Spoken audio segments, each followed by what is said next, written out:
from. So whether it's from Italy, France, Belgium, or the U.S., or my backyard, I make sure that it's independent.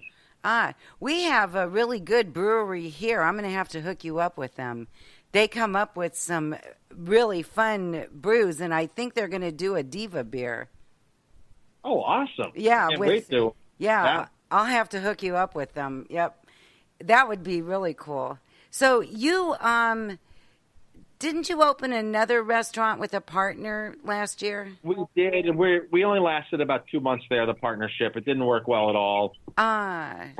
It wasn't a good business setup. I wondered why I didn't. I hear you. I hear your pain. I've been through that. That's too bad. I'm sorry. But I have a friend. I think he's a friend of yours that I follow on Facebook. Let me think. Let me find his name. So how's the family? Tell us about your family. Sure. My daughter's in college in Tennessee going for pre-vet. And my son is, he's 15 and a half, and he plays every sport imaginable.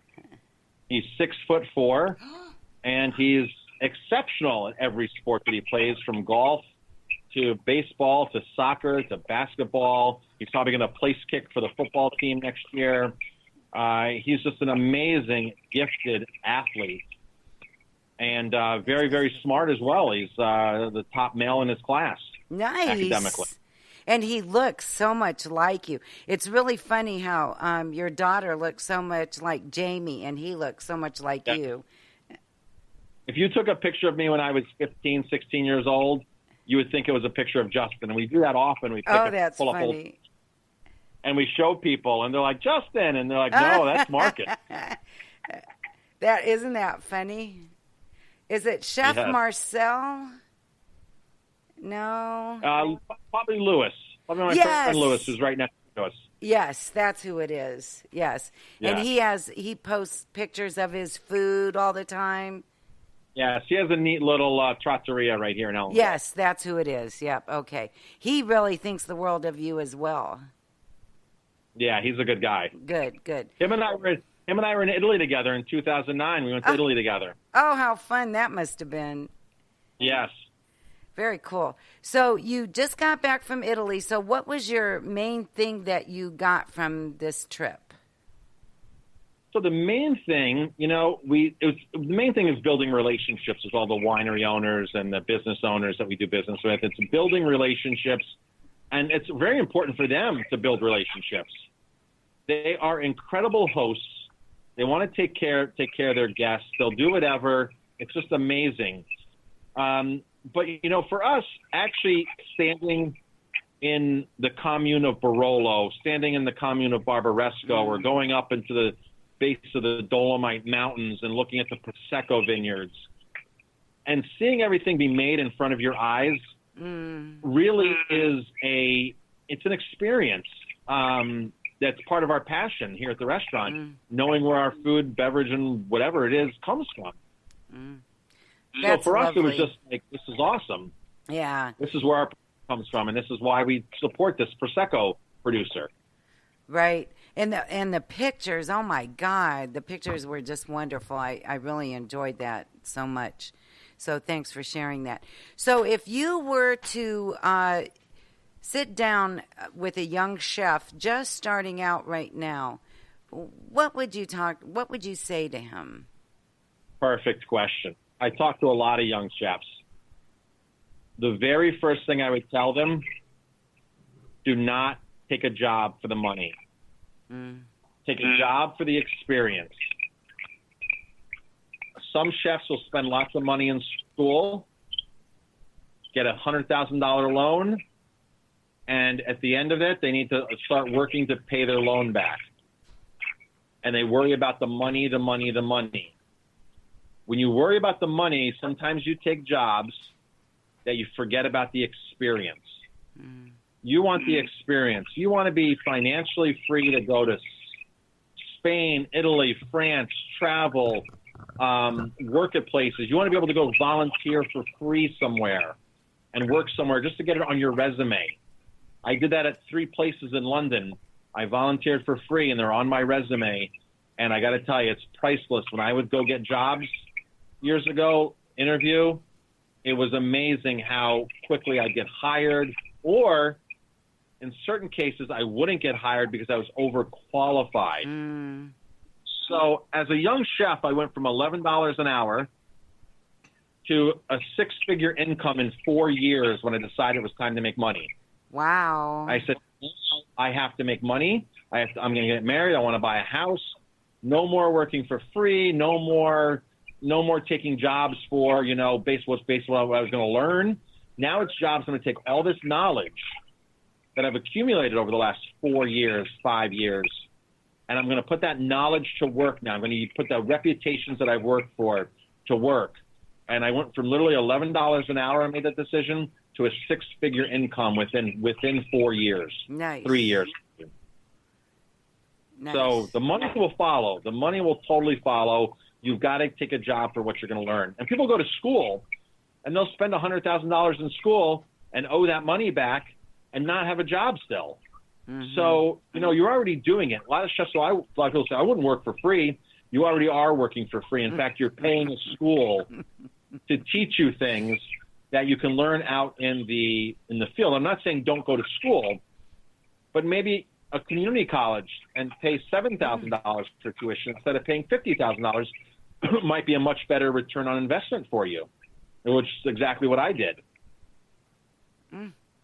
And my son went to the Cordon Bleu School in Chicago Culinary Institute, which was expensive. But that's a great school. Yes. But it was what he wanted to do from the time he was 3 years old. Wow. It was his passion. Yes. And it's still his. He is so you would love him, Marcus. He is so into food and trying different things. Right now he works at an upscale. It's a Mediterranean restaurant, but it's Spanish Mediterranean, and he made turkey tacos was on his menu last week. He's the kitchen manager, and that taco was beautiful, and it had everything in it that you would have in a turkey dinner. Yeah, he comes up with all these really creative things. Yeah. Good for him. Yeah, and I'm going to send him this because that was really good advice that you just gave right there. Yeah. So if you could go back and tell your 20-year-old self something, what would it be? Wow, that's wow. I've never thought about that, but the things you've learned along the way. Experience is priceless, right? Yes. You can know things until you do it and make that mistake yourself. Sometimes it's just worth making the mistake. Right.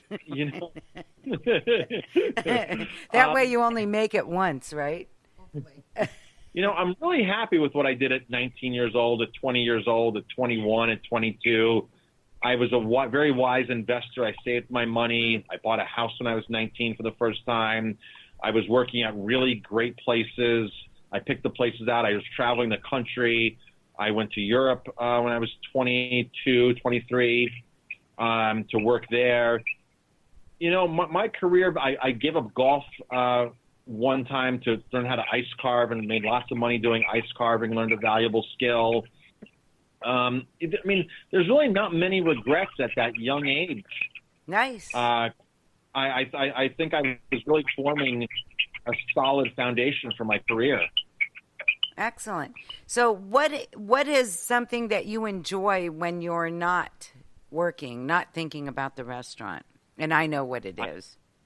I enjoy hiking, running. I enjoy the outdoors. I enjoy cycling. I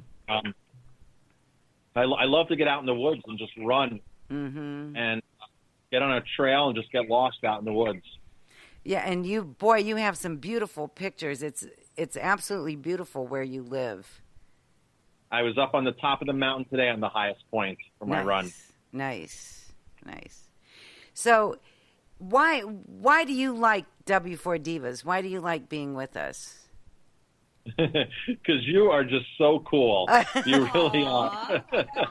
You have been so accommodating over the years, and it's just great to speak to somebody who understands all this.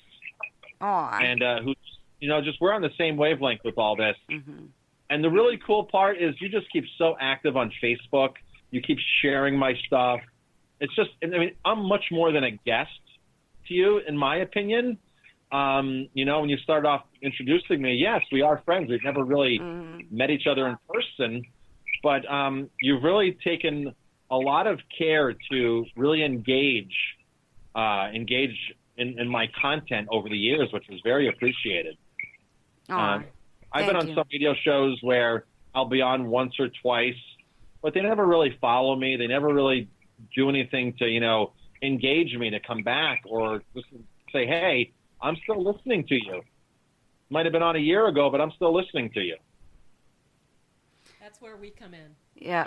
Well, thank you. That's very nice. And I'll tell you why is because I so admire what you're doing and your mission and what comes out of your mouth is just is beautiful. And the things that you do and the places that you go are so in line with me personally, as well as my personal mission, which is to make people's lives better. That's what it's all about. Thank you. Yep, you're welcome. So thank you so much for being with us tonight. I know you're a busy man, and I really, truly appreciate you taking time out. And my love to Jamie and your kids, and I'll be talking to you soon. So in closing, what do you want? What's the one thing that nobody's ever asked you that you wish somebody would? Wow. Talk about putting me on the spot for something. See, my problem is I say what I want to say.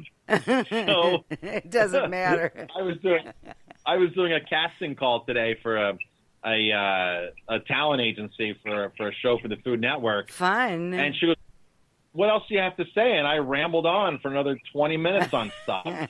So I really have no problem speaking up for myself and telling people what I think or what's important, for people to know about me or my mission or,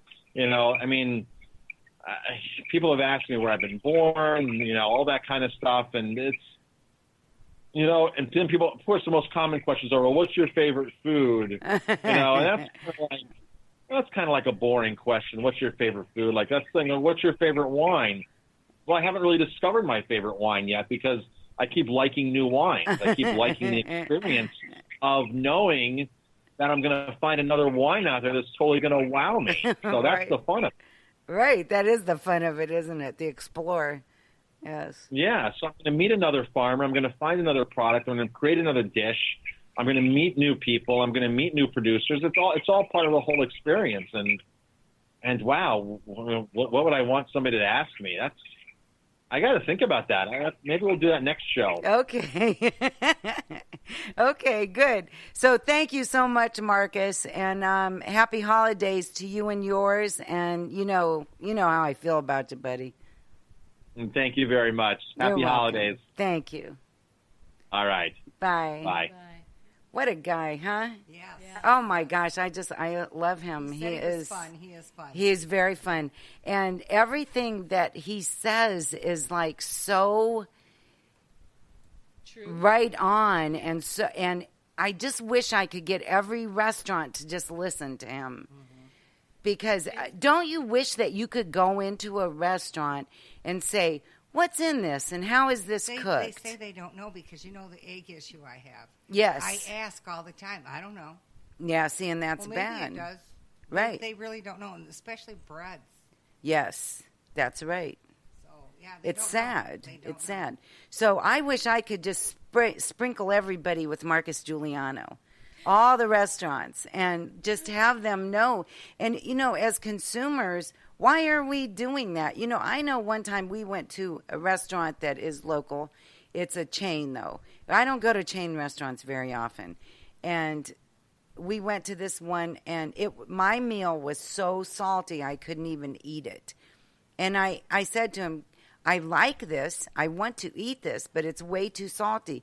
Can you make it without so much salt? No, because that's what comes in the mix. In the can or whatever. They don't even have like a recipe that they follow that they could cut back on the salt. It already came Pretty like that. salted.